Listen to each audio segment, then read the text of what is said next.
الحمد لله الحنان المنان الذي خلق الإنسان وعلمه البيان، والصلاة والسلام على رسوله سيد الإنس والجان وعلى آله وأصحابه ذوي الخير والإحسان. أما بعد، فأعوذ بالله من الشيطان الرجيم. بسم الله الرحمن الرحيم. وقل جاء الحق وزهق الباطل ان الباطل كان زهوقا. صدق اللہ مولانا العظیم. بارگاہ رسالت معاب صلی اللہ علیہ وسلم میں درود پاک کا ہدیہ پیش کریں. اللہم صلی علی سیدنا و مولانا محمد معدن الجود والکرم وآلہ واصحابہ الکرام وابنہ الکریم وبارک وسلم صلاة دائمة سرمدا ابدا. عزیزان گرامی وقار، میں یہ چاہتا ہوں جہاں پر آ کر ہم رکے تھے وہیں سے ہم پھر آگے بڑھتے ہیں.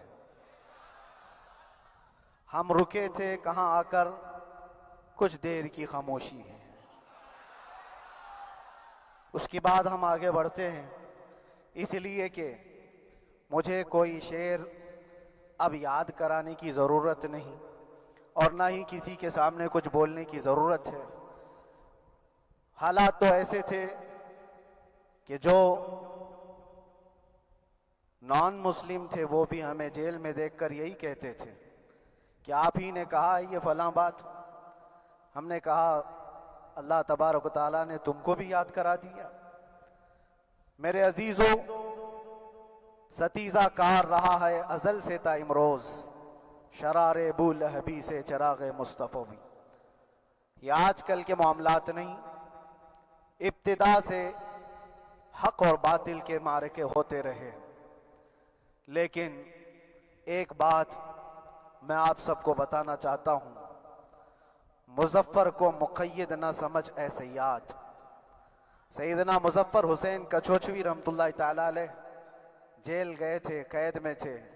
تب انہوں نے یہ شعر کہا تھا کہ مظفر کو مقید نہ سمجھ اے سیاد، میری یہ اسیری بھی سنت آبائی ہے. میرے آبا و اجداد کی سنت ہے جس پر میں عمل کر کے آ رہا ہوں. میرے بزرگوں کی یہ سنت تھی. بہرحال جن کو جس راستے سے مجھے گزارنا تھا، لوگوں کے دلوں میں یہ ٹھنڈک تھی شاید کہ زبان بند کر کے چند دنوں کے لیے قید کر دیا جائے. مگر میرا عقیدہ یہ تھا کہ اللہ تبارک و تعالی جب تک چاہے کہ کوئی اس کے لیے پابندی نہیں لگا سکتا. وَإِن يَمْسَسْكَ اللَّهُ بِضُرٍّ فَلَا كَاشِفَ لَهُ إِلَّا هُوَ. رب تعالیٰ فرماتا ہے اگر اللہ تعالیٰ تمہیں کوئی مصیبت دے تو اس کے علاوہ کوئی ٹال نہیں سکتا. وَإِن يَمْسَسْكَ اللَّهُ بِخَيْرٍ فَلَا رَادَّ لِفَضْلِهِ. اور اللہ کسی کو بھلائی دے دے تو پھر اس کو روک بھی کوئی نہیں سکتا. مولا تبارک و تعالیٰ اگر کسی کو کوئی مقام عطا کر دے تو ہزاروں کیڑوں کے پھڑپڑانے سے وہ مقام ختم بھی نہیں ہو سکتا. اللہ تبارک و تعالیٰ جس کو بڑھانا چاہے اس کے لیے کوئی راستہ رکاوٹ نہیں بن سکتا. اس لیے کہ ہم نے تاریخ میں دیکھا ہے پیبند لگے کپڑے پہننے والے، پیروں میں چپل نہیں تھے، جن کے ناخن تک اکھڑ جاتے تھے، لیکن وہ جب چلتے تھے قیصر و کسریٰ بھی کانپتے تھے. جن کا ہی یہ نعرہ تھا ٹل نہ سکتے تھے جنگ میں اگر اڑ جاتے تھے، پاؤں شیروں کے بھی میدان سے اکھڑ جاتے تھے. حق سے سرکش ہوا کوئی تو بگڑ جاتے تھے. ارے تیغ کیا چیز ہے، ہم توپ سے بھی لڑ جاتے تھے. یہ وہ صحابہ کرام اور اسلاف کرام، ان کا یہ معمول تھا. بظاہر ان کے پاس کوئی اسباب نہیں تھے لیکن اللہ کی مدد تھی. وہ پانی کی طرح بہتے ہوئے چلے گئے. نہ چٹانوں نے ان کا راستہ روکا، نہ دریاؤں نے ان کا راستہ روکا. وہ جس طرف سے جاتے تھے اللہ تعالیٰ ان کے لیے راستے بناتا تھا. عزیزان گرامی وقار، کون ہے وہ جو دریائے دجلہ میں اپنے گھوڑے دوڑائے تھے؟ کون ہے وہ جو دریا میں اپنی کشتیاں ڈال کر جلا دیا تھا کہ واپس جانے کا کوئی تصور نہ ہو؟ یہ سب میرے مصطفیٰ کریم کے دیوانوں کی ہی بات تھی. اسی لیے آج بھی دنیا گھبراتی ہے تو شانے لوگوں سے نہیں، دیوانوں سے ہی گھبراتی ہے. بہت زیادہ چالاک رہنے والوں سے نہیں، دیوانوں سے دنیا گھبراتی ہے. اس لیے کہ دنیا کو پتا ہے دنیا جانتی ہے کہ دیوانہ کہاں دیکھتا ہے کسی کو پتا نہیں، اور یہ اس دیوانے کی بات کر رہا ہوں جس کے لیے اللہ کے حبیب صلی اللہ تعالیٰ علیہ وسلم کی عزت و وقار سب سے اول ہے۔ عزیزان گرامی وقار، آج آپ کے سامنے حاضر آیا، یہ میرے استاد گرامی، مربی، استاذ الاساتذہ، برادر گرامی حضرت العلامہ مفتی زبیر احمد صاحب قبلہ ادام اللہ اقبالہ، جنہوں نے دن رات ایک کر دیے تھے۔ میرے خیال سے 8 مہینے میں جتنے ان کے بال سفید ہوئے اس سے زیادہ نہیں ہوئے ہوں گے، صرف اس لیے نہیں کہ ایک بھائی کے لیے، اس لیے بھی لڑ رہے تھے کہ ایک عالم کے لیے جس سے دین کا بہت سارا حصہ وابستہ ہے۔ ان کی محنتیں رائگاں نہ گئیں۔ بہت سارے میرے احباب و اقربا، خاص طور پر مدن پورہ اور وکرولی سے، جنہوں نے اپنے گھر بار چھوڑ کر میرے لیے دوڑتے بھاگتے رہے، اللہ رب العزت اس بات کا شاہد ہے، ایک ایک دن اندر میں نے سب کے لیے دعائیں کی ہیں، اور ایسا نہیں کہ کوئی دن بھولا جاتا، اور باہر کی ہمیشہ یہ خبریں آتی رہتی ہیں کہ حالات کیسے کے کیسے ہوتے جا رہے ہیں۔ کبھی اگر گھبراہٹ اور بے چینی ہوتی تو میرے عزیزوں صرف ایک ہی بات ہمارے پاس تھی علاج کے لیے، ایک ہی علاج تھا۔ جب بے چینی بڑھ جاتی، اپنوں سے رابطہ نہیں ہو پاتا اور کسی کے خبر نہ پہنچتی، کھانے پینے کی تکلیفیں، رہنے سہنے کی مصیبتیں جب سر پر آتی، تو ایک ہی علاج تھا، ان کے نثار کوئی کیسے ہی رنج میں ہو، ان کے نثار کوئی کیسے ہی رنج میں ہو، جب یاد آ گئے ہیں سب غم بھلا دیے ہیں، جب یاد آ گئے ہیں سب غم بھلا دیے ہیں۔ اس رسول محترم صلی اللہ تعالیٰ علیہ وسلم کا احسان عظیم ہے۔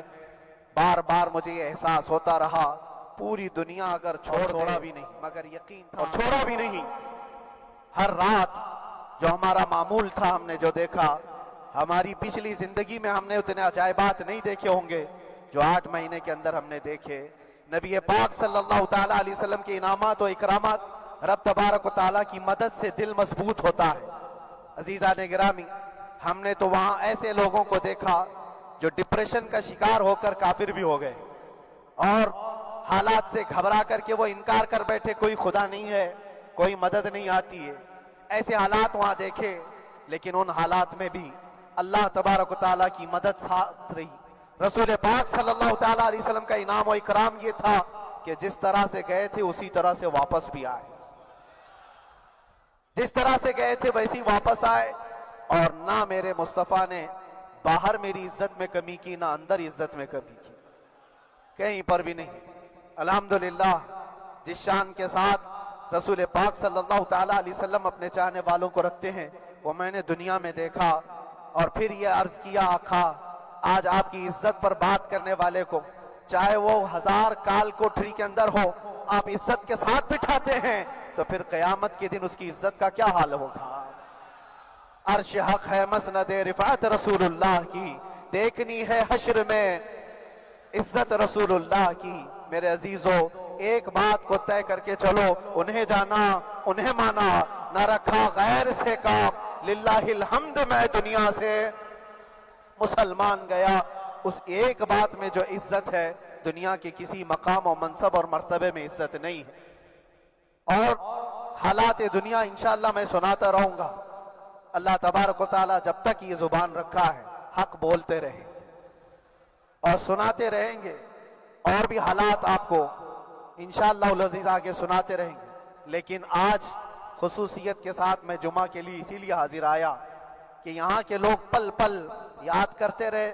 حضرت مجھے ہر بار خبر دیتے کہ جب نماز سے فارغ ہو کر کے میں نکلوں تو مجھے لوگ پکڑ لیتے، کیا ہوا، اب کیا خبر ہے؟ تو جس قدر آپ کی بے چینی تھی، بے قراری تھی، میرے عزیزو، مجھے بھی ملنے کی بے چینی اور بے قراری تھی، لیکن یہ ایک سٹیج تھا جس سے گزارا گیا ہے، ایک مقام تھا جس سے گزارا گیا۔ میں تو ایک نکما آدمی، میں تو ایک کم پڑا ہوا ہوں، لیکن آپ کو بزرگان دین کی اگر تاریخ پتہ ہو، امام اعظم ابو حنیفہ رضی اللہ تعالیٰ عنہ، جن کو ناحق جیل میں رکھا گیا تھا، امام موسیٰ کاظم رضی اللہ تعالیٰ عنہ 7 سال تک قید میں رہے۔ یہ کون امام موسیٰ کاظم؟ جن کے دربار میں جانے کے لیے غوث اعظم عبد القادر جیلانی رضی اللہ تعالیٰ عنہ